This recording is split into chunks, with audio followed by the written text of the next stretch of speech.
This NBA draft was a disaster for the Toronto Raptors. We know all about who we took and who we didn't take in this draft, but do you really understand the lasting effects it's actually had on the organization? Let's get into it.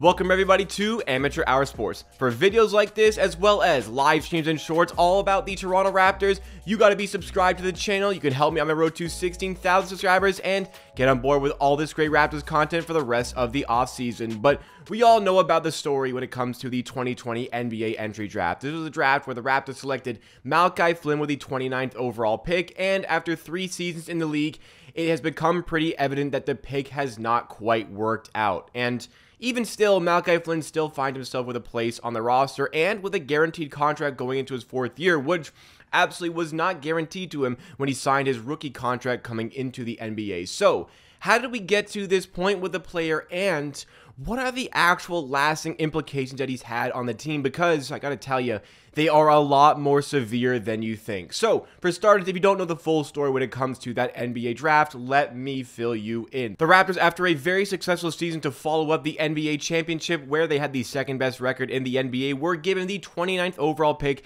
in the NBA entry draft. And with that 29th overall pick, as I said, they were looking for a point guard. It really seemed as though the Raptors were intent on getting a point guard here. They knew the clock was ticking on Kyle Lowry's career, and maybe more importantly, Kyle Lowry's time in Toronto, and it seemed like a great opportunity to see out Kyle Lowry's Raptors career, start getting Fred VanVleet more adjusted to the starting point guard minutes, and also give them an understudy so that when Kyle Lowry does eventually go on to a different team or potentially go on with the rest of his career, the Raptors have a backup point guard who can slot in behind Fred VanVleet, and they really felt as though they had that when they selected Malachi Flynn with the 29th overall pick. I mean, Malachi Flynn at the time was the complete package that the Raptors were looking for. They weren't afraid of smaller point guards because, well, Lowry and Fred VanVleet were so good at their roles that their height didn't really hinder any sort of performances.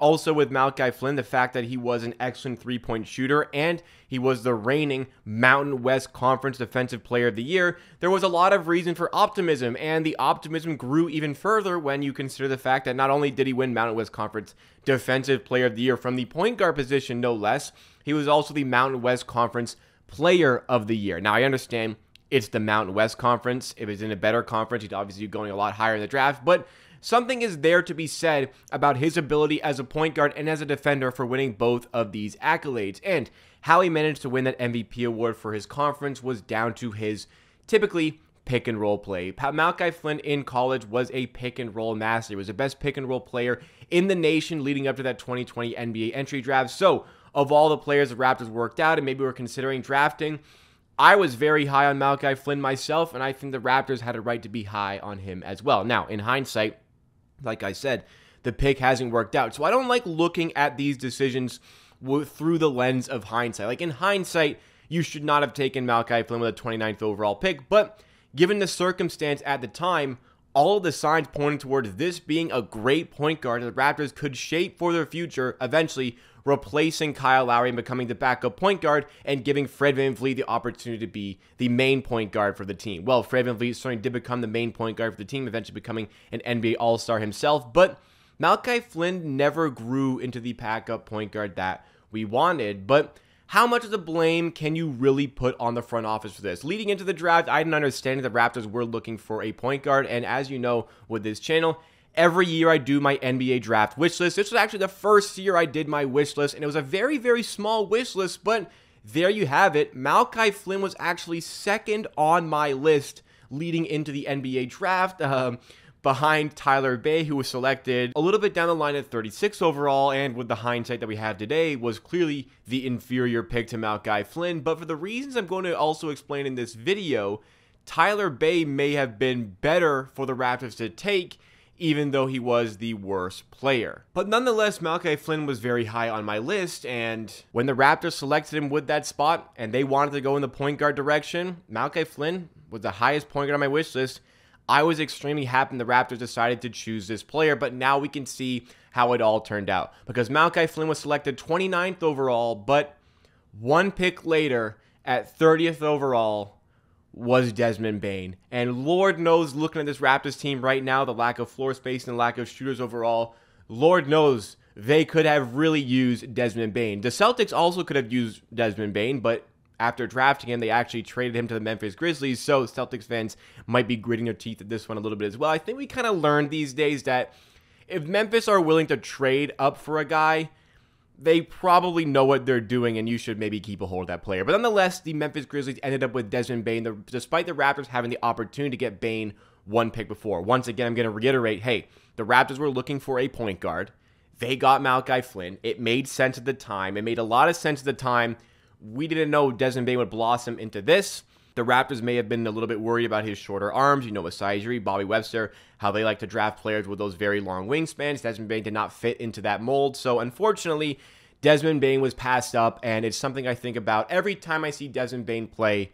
Yeah, the Raptors could have had this guy. But other than Desmond Bane, if the Raptors were specifically looking for a point guard, I mean, you go down the list of players that went after Malachi Flynn, nothing is overly impressive. You may have noticed in my NBA draft wish list, I actually had Tre Jones pretty high on my list as well. I would have liked to have taken him. And, you know, Tre Jones, he's having a better NBA career thus far than Malachi Flynn, but there isn't a ton to really love about the player to suggest that, wow, you seriously missed out on this player. Eventually, he went 41st overall to the San Antonio Spurs. So, at the time, the pick made sense. In hindsight, a bit of a nightmare situation for the Raptors to go with Malachi Flynn in this spot. But that's not why it was a true nightmare in the 2021 NBA entry draft. And we didn't know it at the time, but we do now understand the lasting implications that this decision has made on the team. Because Malachi Flynn, it was exciting when we drafted him. He was excellent in preseason, which gave us even more excitement. Then out of the gates, he struggled in the NBA.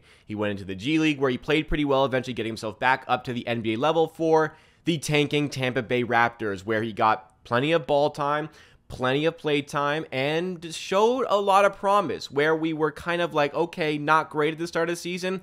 A lot of promise was there near the end of the season, which gave us the hope that, okay, now that Kyle Lowry is gone in Malachi Flynn's second season, this is the time for him to step up as the backup point guard, the exact reason that we drafted him. Fred VanVleet became the starting point guard, and the team found a lot more success this season. The 21-22 season, the Raptors were great. 5th seed, 48 wins, but Malachi Flynn really was not a part of the success in any way whatsoever. But there was always that little suspicion that Malachi Flynn could eventually rise up to be the backup point guard for the team. He was always just good enough to suggest that maybe he can get there, but always bad enough that he couldn't actually get play time on the court because it just wasn't worth giving him those minutes.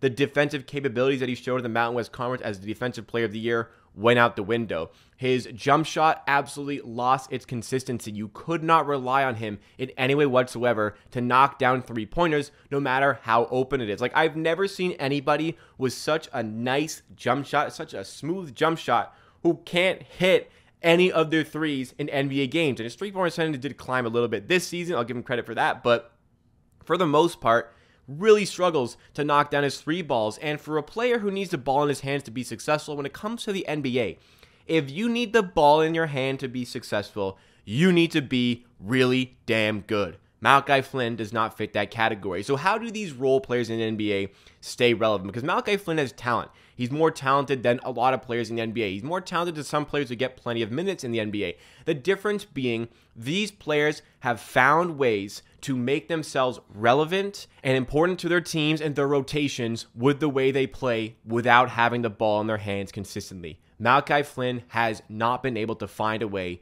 to be successful when he's not being ball dominant. And the fact that he's not one of the better players in the team means that we're not going to be giving him the ball over, let's say, last season, Fred VanVleet, Pascal Siakam, Scotty Barnes, etc.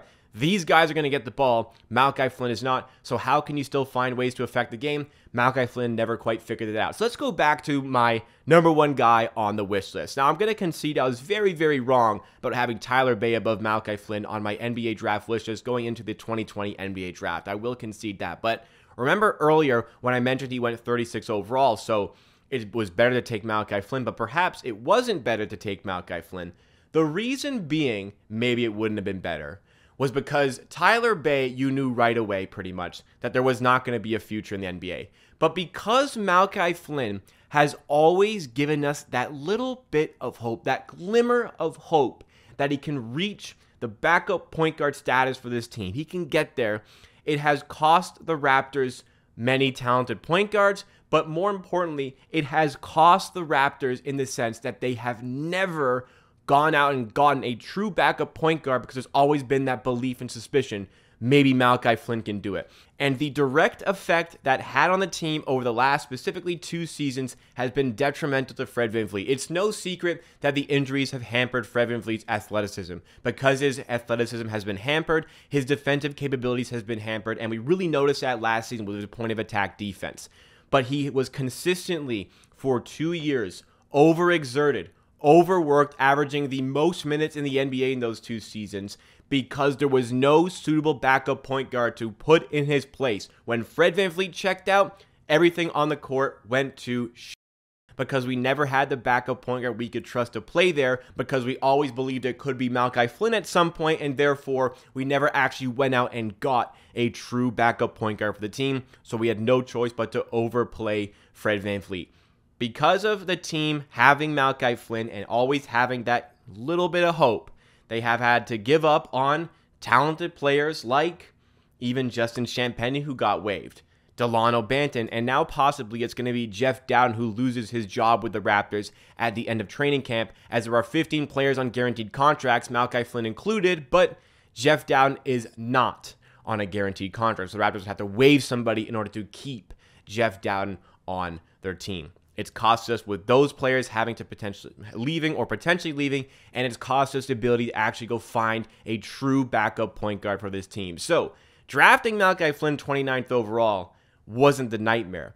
The nightmare is what has ensued, and maybe nightmare is a strong word, and I really hate having to go this in on Malachi Flynn. But when you really look at it through the lens that I'm presenting you, the pick made sense at the time in 2020, but looking back on it, it has cost the Raptors so much. It cost them success with their point guard because Fred VanVleet never had a backup. It cost success in the fact that our roster was always extremely thin because we never had a backup point guard to put in his place, especially when there were injuries there. And it cost us maybe some talented players who have bright futures like Delano Banton, potentially I know Jeff Dowden's not necessarily a young player, but potentially a point guard for the future for this team, a guy who can actually affect the game going into the season and could have affected the game more last season if he wasn't stuck on that 2-way contract. So that is what has transpired based on the decision to go with Malachi Flynn at the time. So the bad decision was not drafting Malachi Flynn 29th overall, because in hindsight we can say it is, but we can't look at it through the lens of hindsight. At the time it made sense, so it was a solid pick. What the mistake was continuing to trust him to get to the next level, Sure, I would have given him the 3rd year, see what he can do in his 3rd season, which was last season, but I also would have actually found a suitable backup point guard for this team. What I wouldn't have done under any circumstances was this time last year, extending him the 4th year of his contract. It was a team option for the 4th year that the Raptors took up, which they now have to pay for this season. The only value that he has in any sort of trade, you want to talk about asset retention, his only value as a trade chip is salary matching. There's no value from the player standpoint, and I hate to go again this negative on the player, but truly it has cost the Raptors so much to have this guy on the roster for 3 going on 4 years. So what do you make of Malachi Flynn's Raptors career so far? Do you think there's hope now with new coach and Darko Rajakovic? Let me know your thoughts and opinions in the comments down below, because that is it for me for today. Thanks so much for watching the video. Drop a like if you enjoyed. Subscribe for more content like this, and I promise future videos won't be as negative. We'll see you again next time.